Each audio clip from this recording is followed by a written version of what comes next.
अगर आप यीशु मसीह पर विश्वास करते हैं और प्रतिदिन आपके घर में कलेश होता है, प्रतिदिन आपके घर में झगड़े होते हैं, आपका पति आपकी सुनता नहीं, आपकी पत्नी आपकी सुनते नहीं, आपके बच्चे आपका कहना नहीं मानते हैं और आपको ऐसा लगता है कि हम तो परमेश्वर पर विश्वास करते हैं, हम यीशु मसीह की मर्जी को पूरा करते हैं, फिर भी हमारे घर में ये सब प्रकार के कलेश क्यों बने रहते हैं। यदि आपके घर में ऐसा है तो ध्यान से सुनिएगा आज का वचन, क्योंकि आज का वचन सुनने से और उस पर चलने से आपके घर का सारा कलेश खत्म होने वाला है यीशु मसीह के सामर्थ्य नाम से। प्रियो, आज वचन के द्वारा मैं आपको बताना चाहूंगा कि आप अपने घर के कलेश के ऊपर और आप अपने घर के अंदर जो अंधकार की शक्तियां, चाहे वो नशे के रूप में काम कर रही हो, चाहे वो व्यभिचार के रूप में काम कर रही हो, चाहे वो लड़ाई झगड़े के रूप में काम कर रही हो, चाहे वो गुस्सा क्रोध के रूप में काम कर रही हो,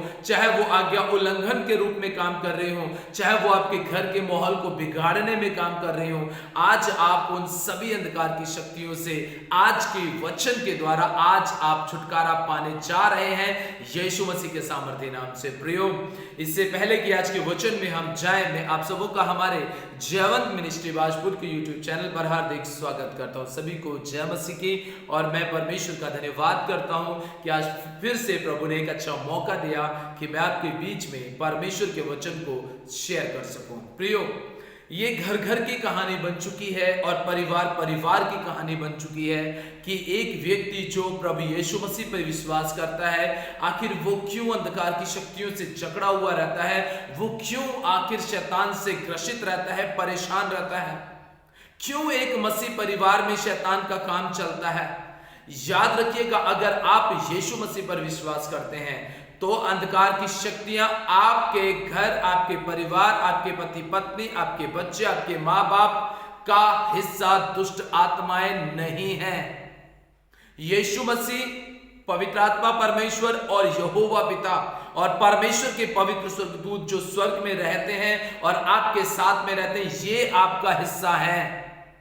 बीमारी और दुष्ट आत्माएं आपका हिस्सा नहीं है। बाइबल में एक बहुत अच्छी बात लिखी है, प्रभु यीशु मसीह ने कहा है, यीशु मसीह ने कहा कि अगर कोई व्यक्ति किसी बलवंत के घर को लूटना चाहता है तो इससे पहले, उस बलवंत घर को लूटने से पहले उसे क्या करना पड़ेगा, एक योजना बनानी पड़ेगी, उसे एक प्लानिंग करनी पड़ेगी। आज के वचन के द्वारा मैं आप सबों को बताना चाहता हूं, ध्यान से सुनिएगा। यदि आप परेशान हैं, तो आप तकलीफ में हैं, तो आपके घर की स्थिति ठीक नहीं है, तो यह वचन आप बड़े ध्यान से सुनना, क्योंकि यही परमेश्वर का वचन आपको आजाद करेगा। प्रभु के वचन में देखिए क्या लिखा है, मरकुस 3 अध्याय और उसके 27 वचन में ऐसा लिखा है, परंतु कोई मनुष्य किसी बलवंत के घर में घुसकर उसका माल नहीं लूट सकता जब तक कि वह पहले उसे बलवंत को बांध ना ले, और तब उसके घर को लूट लेगा। आप जानते हैं अच्छे तरीके से कि आपके अंदर बहुत सारी कमियां हैं, आप जानते हैं आपके अंदर बहुत सारी समस्याएं हैं, आप जानते हैं आपके अंदर बहुत सारी तकलीफें हैं और आप कैसे शैतान का सामना कर सकते हैं। तो आपको टेंशन लेने की जरूरत नहीं। अगर आप लगता है कि आप कमजोर हैं, आप ताकतवर नहीं, आप शैतान से लड़ नहीं सकते हैं, तो इससे पहले कि मैं इस वचन के बारे में आपको बताऊं, इस वचन की गहराई आप तक पहुंचाऊं, मैं एक वचन और आपके सामने पढ़कर के सुनाना चाहता हूं, ताकि आपको अच्छी तरीके से ये पता चल जाएगा कि प्रभु यीशु मसीह ने आपके विषय में साफ साफ इस बात को क्या बोला है। देखो, शैतान बहुत ताकतवर है, उससे लड़ना है, उसको नष्ट करना है, उसको हराना है। तो उसको हराने से पहले हमें क्या करना पड़ेगा, इस बात को जानने के लिए हम परमेश्वर के वचन को पूरी तरीके से पढ़ते हैं, तो हमें यहाँ पर साफ साफ देखने को मिलता है और समझ में आता है। देखिए, यूहन्ना 12 अध्याय और उसके 31 वचन में देखिए क्या लिखा हुआ है, अब इस संसार का न्याय होता है, अब इस संसार का सरदार निकाल दिया जाएगा, इस संसार का सरदार निकाल दिया जाएगा। ये बात उस समय की है जब प्रभु यीशु मसीह इस दुनिया में थे और वो अपने लोगों को समझा रहे थे, क्योंकि अक्सर लोग उनके ऊपर आरोप लगाते थे कि प्रभु यीशु मसीह बाल-ज़बूल की आत्माओं की सहायता से, बाल-ज़बूल दुष्ट की सेना से, उसकी सहायता से दुष्ट आत्माएं निकालता है। तब यीशु मसीह ने उनसे कहा था कि ये क्या ऐसा हो सकता है कि शैतान अपने घर को नष्ट करे? क्या शैतान के घर को नष्ट कर सकता है? कभी भी नहीं कर सकता। प्रियो, आपको यदि शैतान को बांधना है, यदि आप शैतान को पूरी तरीके से अपने कब्जे में लेना चाहते हैं, यदि आप शैतान को पूरी तरीके से नष्ट करना चाहते हैं, यदि आप शैतान के जीवन को पूरी तरीके से नष्ट करके आप अपने खोए हुए अधिकारों को अगर आप परमेश्वर के सामने लेकर के आना चाहते हो, तो एक वचन और ध्यान से सुनिएगा, जो दूसरा कुरिन्थियों 6 अध्याय में हमें पता चलता है, 16 वचन में लिखा है, और मूर्तियों के साथ परमेश्वर के मंदिर का क्या संबंध, क्योंकि हम तो जीवते परमेश्वर के मंदिर हैं। जैसा परमेश्वर ने कहा, मैं उनमें बसूंगा और उनमें चला फिरा करूंगा, और मैं उनका परमेश्वर हूंगा और वे मेरे लोग होंगे। इसलिए प्रभु कहता है, उनके बीच में से निकलो और अलग रहो, और अशुद्ध वस्तु को मत छुओ, तो मैं तुम्हें ग्रहण करूंगा, और मैं तुम्हारा पिता होऊंगा और तुम मेरे बेटे और बेटियां होंगे। यह सर्वशक्तिमान प्रभु परमेश्वर का पवित्र वचन है। यहां पर प्रभु ने साफ साफ कहा है कि अगर आपको शैतान से लड़ना है, आपको शैतान को हराना है, शैतान के चंगुल में, उसकी गुलामी में जितने भी आत्माएं जकड़े हुए हैं, बंधे हुए हैं, वो आत्माएं, वो आपके परिवार में आपका पति भी हो सकता है, वो आपकी पत्नी भी हो सकती है, वो आपके बच्चे भी हो सकते हैं, वो आपके माँ बाप भी हो सकते हैं। यदि आपके परिवार के लोग शैतान की गुलामी में फंसे हुए हैं, आपके बच्चे फंसे हुए हैं, तो सबसे पहले आपको उन्हें आजाद करने के लिए इस पवित्र वचन के अनुसार आपको अपने बॉडी के अंदर, अपने जीवन के अंदर परमेश्वर को बुलाना होगा, परमेश्वर को लाना होगा। जब आप परमेश्वर को लेकर आएंगे और जब परमेश्वर का आत्मा आपके अंदर काम करेगा, जब आप पवित्र आत्मा के मंदिर बन जाएंगे, जब पवित्र आत्मा आपके अंदर चलेगा फिरेगा, तो वही आपको बल देगा, वही आपको ताकत देगा, और आप अपने घर में जो कैदी आत्माएं हैं, जो आपका पति पत्नी भाई बहन माँ बाप परिवार के समाज का कोई भी व्यक्ति, यार दोस्त रिश्तेदार भी हो सकता है, जब आपको लगता है कि ये व्यक्ति आत्मा, इस व्यक्ति की आत्मा शैतान की गुलामी में है। कब्जे में इंसान कैसे जाता है? नशे के माध्यम से जाता है, व्यभिचार के माध्यम से जाता है, लड़ाई झगड़े के माध्यम से जाता है, लूटपाट के माध्यम से जाता है, और कई प्रकार के ऐसे पाप हैं, ऐसे कई प्रकार के अपराध हैं जो परिवार के लोग अगर कर रहे हैं तो वो पूरी तरीके से शैतान की गुलामी में है। और इन्हीं गुलामी की वजह से आपके परिवार का माहौल बिगड़ता है, आपके घर का माहौल बिगड़ता है, और जब आपके घर का माहौल बिगड़ता है, जब आपके परिवार का माहौल बिगड़ता है, तब आपके घर में हमेशा कलेश बने रहते हैं। जो कुछ भी आप कमाते हैं वो पुलिस के पास जाता है, या फिर डॉक्टरों के पास में जाता है, या फिर ऐसे कई प्रकार के कोर्ट कचहरी हो जाते हैं जिनके पास आपका पैसा व्यर्थ फालतू बर्बाद होता रहता है। आप अपने जीवन में परमेश्वर को पहला स्थान दीजिए। जब आपके अंदर परमेश्वर रहेगा ना, तो सामने से शैतान अगर आपको देखने की कोशिश करेगा ना, तो उसे आप दिखाई नहीं दोगे, उसे आपके आगे प्रभु यीशु मसीह दिखाई देगा, उसको आपके आगे पवित्र आत्मा दिखाई देगा, उसको आपके आगे परमेश्वर यहोवा की स्वर्गीय आग दिखाई देगी। और जब उसे ये सारी चीजें दिखाई देंगी, तब उसे एक बात समझ में आ जाएगी, और वो ये है कि ये मुझसे ज्यादा ताकतवर है। और जब आप अपने घर में घुटनों पे आके प्रार्थना करेंगे, जब आप परमेश्वर के भवन में जाके घुटनों पे प्रार्थना करेंगे, जब आप उपवास रखेंगे, जब आप प्रार्थना करेंगे, क्योंकि एक जगह लिखा है, प्रभु यीशु मसीह के चेलों ने पूछा कि प्रभु हम दुष्ट आत्मा क्यों नहीं निकाल पाए, तो यीशु मसीह ने कहा, ये जाति बिना उपवास और प्रार्थना के नहीं जाती है।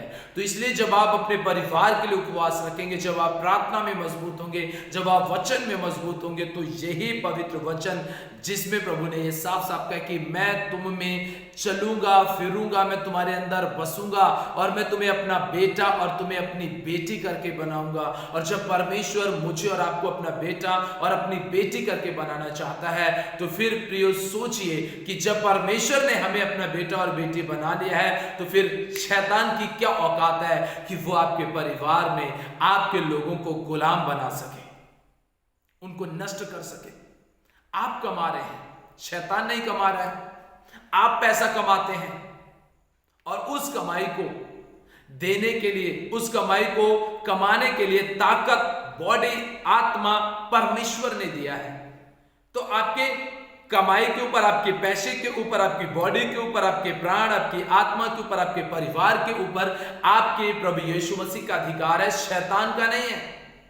अगर शैतान अपना अधिकार जताने की कोशिश कर रहा है तो जीतता परमेश्वर का पवित्र वचन जो दो धारी तलवार है उसका सही रीति से उपयोग कीजिए, सही तरीके से इस्तेमाल कीजिए। ये वचन आपके परिवार को आजाद करेगा। ये वचन की तलवार शैतान के अंगों को काट काट करके आपके परिवार से निकालेगा, नशे की आत्मा को निकालेगा, व्यभिचार की आत्मा को निकालेगा, बच्चे गलत रास्ते पे जा रहे हैं उनके रास्ते को बदलेगा। ये पवित्र वचन। मैं इसलिए आपसे कहता हूं कि शैतान के ऊपर आपको अधिकार लेना पड़ेगा। और जब हमने पहली बार अभी प्रभु के वचन को यहां पर अभी हमने मरकुस 3 अध्याय और 27 वचन में पढ़ा था, लिखा है, परंतु कोई मनुष्य किसी बलवंत के घर में घुसकर उसका माल नहीं लूट सकता। अगर कोई आपसे ज्यादा ताकतवर है आप उससे कुछ नहीं कह सकते। जबकि देखते हैं हम, अगर रास्ते में कोई व्यक्ति थार में घूम रहा है और अगर एक व्यक्ति मोटरसाइकिल से जा रहा है तो थार वाला व्यक्ति क्या करेगा, क्या करता है? आपने देखा होगा कि मोटरसाइकिल वाले से थोड़ी सी गलती हो जाती है, थार वाला व्यक्ति उतरेगा और उसको एक थप्पड़ लगा देगा। क्यों? क्योंकि वो उस समय ताकतवर है, क्योंकि उसके पास में वो 20 लाख की कार चला रहा है और उसके पास में 50,000 की बाइक है। वो ताकतवर अपने आप को दिखा रहा है कि मैं ताकतवर हूं, मेरे पास पैसा है, और वो कुछ नहीं कह सकता। लेकिन अगर थार वाले से भी ज्यादा, थार वाला अगर रास्ते में गाड़ी चला रहा है और वहां से BMW कार निकल जाए तो क्या होगा? वो ताकतवर हो जाएगा, BMW कार वाला ताकतवर हो जाएगा। ऐसे ही प्रियो, मैं आपको बताना चाहता हूं कि आपको परमेश्वर ने ताकतवर बनाया है, आप हैं और आप सदा सर्वदा तक ताकतवर रहेंगे। शैतान आपको छू नहीं सकता। मैं विश्वास करता हूं कि शैतान मुझे नहीं छू सकता। क्यों? क्योंकि मेरे पास मेरे यहोवा पिता परमेश्वर का अनुग्रह है, प्रभु यीशु मसीह का अनुग्रह है, पवित्र आत्मा की उपस्थिति है। मैं कोशिश ये करता हूं कि मैं खुद, मेरा परिवार परमेश्वर की उपस्थिति में चले फिरे। और मैं आपको एक बात बताना चाहता हूं मेरे प्रिय भाइयों और बहनों, विशेषकर माँ बाप, आप अपने बच्चों को जो दे रहे हैं, जो आप अपने पति पत्नी आपस में एक दूसरे को दे रहे हैं, चाहे वो समय है, चाहे वो बाइबल की शिक्षा है, चाहे वो एक अच्छा या बुरा व्यवहार है, जो आप अपने बच्चों के सामने अपने पति पत्नी आपस में रिश्ते को आप निभा रहे हैं, वही असर उनके ऊपर पड़ेगा। मैं आपको एक बात बताना चाहता हूं, मैं इस जयवंत चर्च का एक पासवान होने के नाते, एक पास्टर होने के नाते, मैं हमेशा ये कोशिश करता हूं कि मैं अपनी कलीसिया को वो सिखा सकूं जो मैं खुद अपने जीवन में लागू करता हूं। और मैं ये बात बड़े दावे के साथ कहता हूं, मेरी 2 बेटी हैं और मेरी दोनों बेटियों मेरे और मेरी पत्नी के साथ कम से कम 4 घंटा प्रार्थना में समय बिताती हैं। 4 घंटे, क्योंकि हमारा प्रार्थना में जीवन है, इसलिए मेरी बेटियां भी प्रार्थना में जीवन जीती हैं। और मुझे गर्व है इस बात के ऊपर कि मेरे परमेश्वर ने मुझ पर ऐसा अनुग्रह किया है कि जो मैं खुद सीखता हूं वही मैं अपने बच्चों को सिखाता हूं और वही मैं अपनी कलीसिया के लोगों को सिखाता हूं। क्यों? क्योंकि मुझे पता है कि मैंने अपनी ताकत को, जो मेरे परमेश्वर ने मुझे दी है, उस ताकत से मैंने शैतान के ऊपर जय पाई है। क्योंकि उसने कहा है कि मैं शीघ्र शैतान के सिर को तेरे पैर तले को चलवा दूंगा। और मैं विश्वास करता हूं उसके इस पवित्र वचन पर, जो पूरा अधिकार मुझे देता है, जो पूरा सामर्थ मुझे देता है। प्रियो, जैसे मेरे परिवार को परमेश्वर ने आजाद किया है, आपके परिवार को भी प्रभु आजाद करेगा, यदि आज के वचन को आपने अपने जीवन में ग्रहण कर लिया है तो। इसलिए आपको, अगर आप कमजोर हैं, आप लगता है आपको कि आप नशा कर लेते हैं, आप झूठ बोल देते हैं, मैं आपसे एक बात कहना चाहता हूं, अगर आप नशा कर लेते हैं, आपसे व्यभिचार हो जाता है, आप झूठ बोल देते हैं, आप लड़ाई झगड़ा कर लेते हैं, आप मारपीट कर लेते हैं, आप गाली गलौज कर लेते हैं, कोई बात नहीं। अब तक जो किया सो किया, प्रभु माफ करेगा, बिल्कुल माफ करेगा, प्रभु क्षमा कर देगा आपको। बस आ जाइए और घुटने टेक दीजिए परमेश्वर के सामने। नम्र और दीन बन जाइए, कहिए कि प्रभु मैंने अपराध किया है, मैं स्वीकार करता हूं, मैं अंगीकार करता हूं, मैंने गुनाह किया है। और जब आप अपने गुनाह का अंगीकार कर लेंगे, जब आप अपने अपराध का अंगीकार कर लेंगे, तो विश्वास कीजिए परमेश्वर आपको जयवंत करेगा, परमेश्वर आपको आजाद करेगा, आपके परिवार का माहौल पूरी तरीके से बदल जाएगा। जब एक बच्चा वो जब 6 महीने का होता है तब तक उसे दूध पिलाया जाता है, और जब वो 6 महीने के बाद होता है फिर उसे कोई एक अन्न का दाना खिलाया जाता है, और जब वो 1 साल का हो जाता है, 1 साल के बाद में हर एक चीज आप उसे खिलाना शुरू कर देते हैं। कुछ लोग मीट मछली नहीं खिलाते, लेकिन बहुत सारे लोग खिला देते हैं। लेकिन अगर वही बच्चा 10 साल का हो जाए, वो हर एक चीज को खा लेता है। ऐसे ही प्रियो, जब आपको पता है आपके बच्चे के लिए सबसे ज्यादा बेहतर क्या है, तो मेरे लिए, मेरे बच्चों के लिए और मेरी जयवंत कलीसिया के लिए सबसे ज्यादा अच्छा बात यह है कि वो इस वचन के अनुसार अपने जीवन को जी सकें। क्योंकि मेरे जीवन का लक्ष्य और मेरे परिवार के लोगों का लक्ष्य और मेरी कलीसिया का लक्ष्य एक ही है, एक ही लक्ष्य है, और वो ये है कि जैसे हम यहाँ पर एक साथ में हैं, ऐसे ही हम घुटने टेक करके एक साथ में रहें, और जब कोई संकट आए तो सबके ऊपर एक साथ आए, और सब जब अपने आंखों को बंद करें, तो जब सबका न्याय हो तो हम सब फिर से स्वर्ग में भी परमेश्वर के साथ आनंद करें। जैसे हम यहाँ इकट्ठे हैं, वैसे हम स्वर्ग में इकट्ठे हो सके। हालेलुया। इसीलिए प्रियो, शैतान कमजोर है, शैतान बहुत छोटा है, आप ताकतवर हैं, आपको मजबूती दी है परमेश्वर ने, उसका इस्तेमाल कीजिए। शैतान को डराइए, धमकाइए, गिराइए, नष्ट कीजिए। अथॉरिटी आपके पास में यीशु मसीह ने दी है। हालेलुया। परमेश्वर आज के वचन के द्वारा आप सबों को बहुत बहुत आशीष दे। याद रखिएगा, अधिकारी हैं आप, मालिक हैं आप। शैतान नौकरी करेगा, शैतान नौकर बनेगा, शैतान गुलाम बनेगा, आपको गुलाम बनने की जरूरत नहीं है। परमेश्वर के सामर्थ्य नाम में जय मसीह।